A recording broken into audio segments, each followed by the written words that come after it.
হ্যাঁ, আমি এমনই। জানি তোমাদের একটু বোকা বোকা লাগতেই পারে, তবে আমি মনে করি আমার জীবনের ভালো সময়গুলোকে যেমন আমি এনজয় করি, ঠিক তেমনি খারাপ সময়গুলোকেও একইভাবে এনজয় করা উচিত। কদিনেরই বা জীবন বলো তো, কেঁদে কেটে ভাসিয়ে কি লাভ? আজ আছে, কাল নাও থাকতে পারি। তখন ওই দুপুর 2টো মতো বাজে, বাইরে লু বইছে, সঙ্গে 43 ডিগ্রি টেম্পারেচার।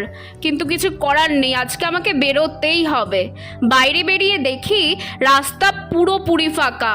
অনেকক্ষণ দাঁড়িয়ে থাকার পর অবশেষে একটা টোটো পেলাম। প্রথমে চলে গেলাম এটিএমে, তারপর নিজের দ্বিতীয় বাড়িতে চলে আসলাম। হ্যাঁ, এটা আমার দ্বিতীয় বাড়ি, কারণ এতই শরীর খারাপে আমি ভুগি যে মাসে বোধহয় 2-3 বার আমাকে এখানে আসতে হয়। প্রথমেই প্রেশারটা চেক করে নিল, এবার ডাক্তার দেখানোর পালা, দেখা যাক কি বলে।